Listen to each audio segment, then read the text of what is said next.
Assalamualaikum warahmatullahi wabarakatuh. Perkenalkan, nama saya Cindy Agustin, jurusan Bisnis Digital 1. Saya akan memperkenalkan dan menjelaskan mengenai produk yang saya jual. Produk yang saya jual adalah mochi daifuku, dan ini ada beberapa foto produk saya. Yang pertama ada rasa stroberi, yang kedua Oreo, dan yang ketiga rasa mangga.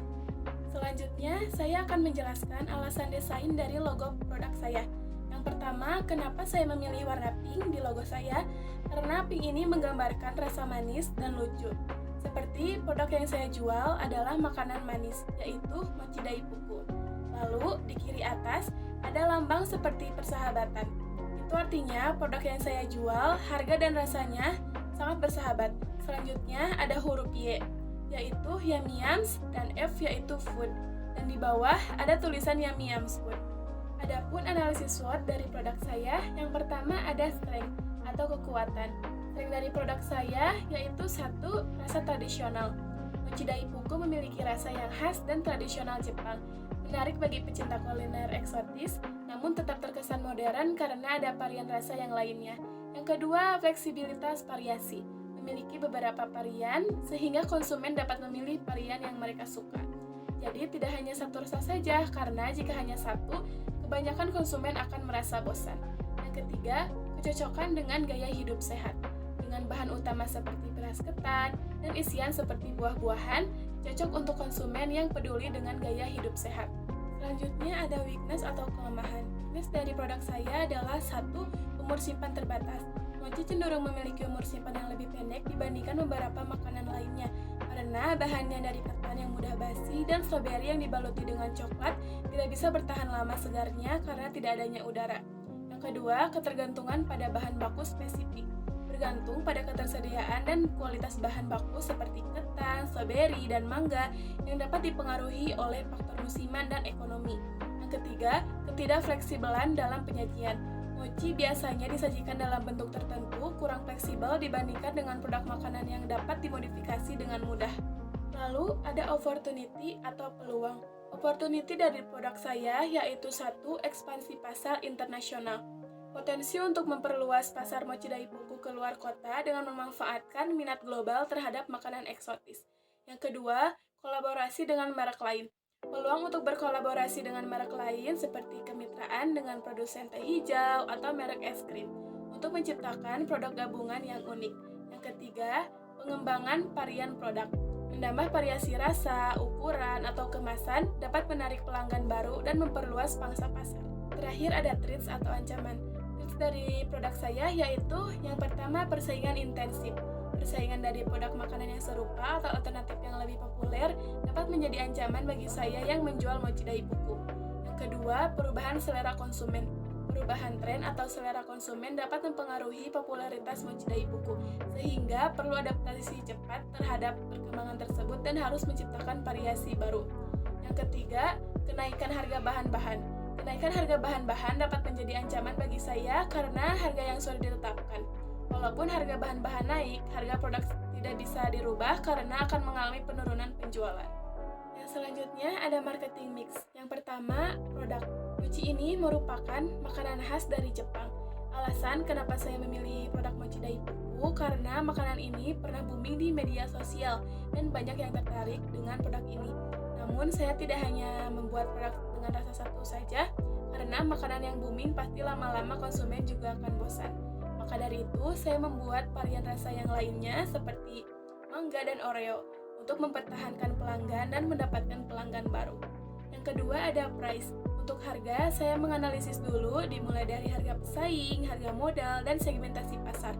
Untuk harga satunya itu 3.000, beli 3 8.000, dan 6 15.000. Saya mengambil teknik beli banyak, maka harga lebih hemat supaya konsumen tertarik membeli banyak. Yang ketiga yaitu flash. Saya menjual produk saya di sosial media yaitu di Instagram, TikTok, dan WhatsApp. Saya menjual produk mochi ini di sekitar Tasikmalaya, belum bisa menjual produk mochi ini ke luar kota. Karena mochi tidak dapat bertahan lama, takutnya malah basi dan membuat konsumen kecewa. Jika ada yang membeli, maka saya sendiri yang mengantarkannya kepada konsumen. Yang terakhir ada promotion. Saya melakukan promosi di sosial media, di WhatsApp, Instagram, dan TikTok. Saya menggunakan caption yang menarik di story WhatsApp dan story IG. Saya juga memposting di feed Instagram dengan mengedit foto produk semenarik mungkin dan memasukkan caption yang isinya menanyakan kabar, menjelaskan produk, juga mengajak untuk membeli. Yang selanjutnya yaitu segmentasi pasar. Segmentasi yang pertama ada segmentasi demografis. Jika dilihat dari segmentasi demografisnya, maka calon konsumen ini mencakup semua kalangan, yaitu anak-anak, remaja, bahkan orang tua. Apalagi, mochi ini merupakan makanan tradisional, namun anak-anak dan remaja pasti lebih menyukai makanan yang lebih modern seperti mochi daifuku. Kemudian ada segmentasi psikografis. Segmentasi psikografisnya, mochi daifuku dapat menyasar konsumen yang memiliki kebiasaan berkumpul bersama teman-teman, sahabat, atau keluarga, dan menyajikan makanan yang tradisional namun terkesan modern. Yang terakhir ada segmentasi geografis. Dilihat dari segmentasi geografisnya, maka cemilan ini memiliki calon konsumen yang berada di wilayah pedesaan apalagi perkotaan, sebab bahan dasar ketan memang digemari oleh masyarakat Indonesia. Untuk produk mochi ini, saya menjual di daerah Tasik saja, belum bisa dikirim ke luar kota, karena mochi ini hanya tahan sekitar 5 jaman. Adapun konten iklan yang saya posting di TikTok dan Reel Instagram, dan iklannya seperti ini.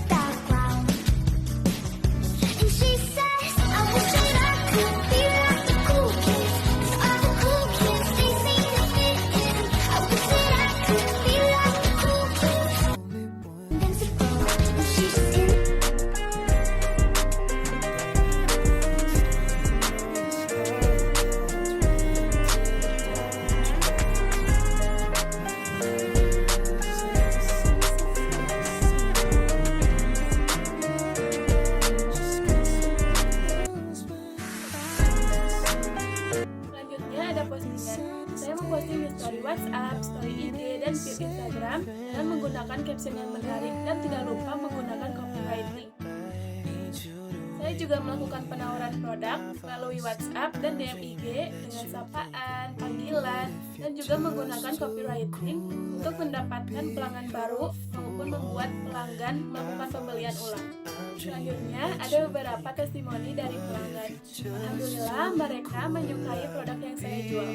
Ada pun beberapa dokumentasi saat pelanggan menerima produk saya. Selanjutnya ada laporan keuangan dalam sebulan. Yang pertama biaya variabelnya yaitu Rp45.000. Rp45.000 dikali 30 hari sama dengan Rp1.350.000. Yang kedua biaya tetap yaitu gas seharga Rp150.000.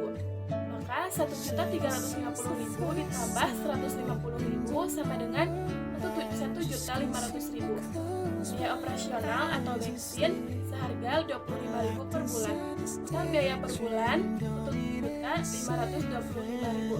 Dan target produksi per bulan yaitu 50 pieces per hari dikali 30 hari sama dengan 1.500.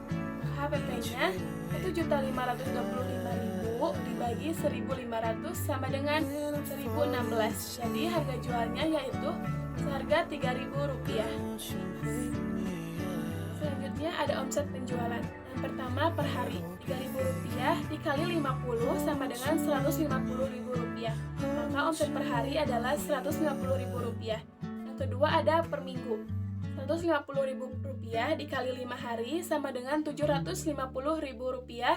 Maka omset per minggu adalah Rp750.000. Dan yang terakhir ada per bulan. Rp750.000 dikali 4 minggu sama dengan Rp3.000.000. Maka omset per bulan adalah Rp3.000.000. Lalu ada laba bersih. Cara menghitungnya adalah keuntungan sama dengan penjualan dikurangi biaya per bulan.